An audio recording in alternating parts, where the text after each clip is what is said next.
Single leg hack squat on a Smith machine.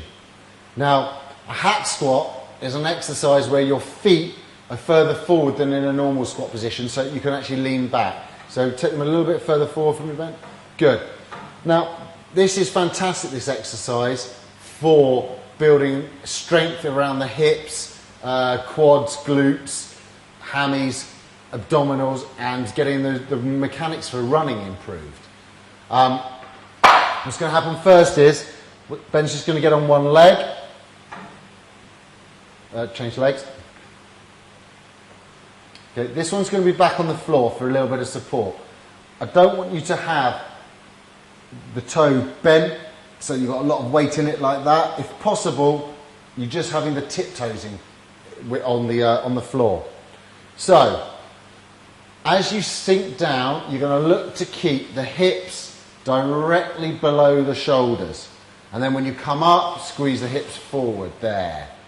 Now come down, keep the knee above the heel, weight into the heel. As you come back, hips go forward. Nice, controlled down. Okay, you don't want to be coming back here. Okay, likewise, you don't want to be rounding out. What you're trying to do is maintain that natural curvature of the spine again, okay, so that when you come down, we've got those nice natural curves running through here. Control down, weight into the heel. Okay, then you're going to squeeze up through the glutes to come up. Okay, that's the single leg hack squat on a Smith machine.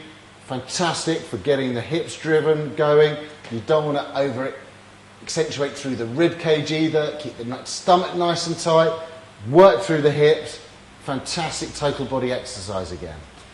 Single leg hack squat on the Smith machine. We're going to look at setting up the bar quite low on the shoulders. We don't want the bar right up onto the base of the neck there. You'll find that you've got what's called the CT junction, which is where your neck spine meets your mid-back spine, and it just sticks out like a little lump there. You don't want the bar on there, you want it across these big muscles here.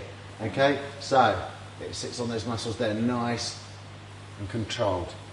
Right, when we actually look with the foot forward, okay, and the hip back. Now the most important thing for us here is to try and maintain this pelvic alignment, and that's going to be the hardest thing to do.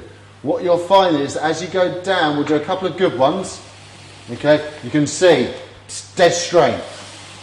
What I recommend to people to do is to basically tuck your t-shirt in if you don't already do so, or like Ben here, he hasn't got a top on. What he'll see is in the mirror, he'll be able to tell whether his waistband drops on one side or not. And that way you can tell whether your hips are straight. What we don't want is as he goes down, this hip to drop there, or this hip to rotate, you won't get that, rotate there, okay, or for it to just bend to the side there. All of those actions can be controlled through the hip and the stomach. So it might take a little bit of playing around, but when you're doing this exercise, really focus on keeping this hip, this side of the waistband, as high as the right hand side. You want to be facing a mirror so you can get that feedback. Weight comes down into the heel as you come down.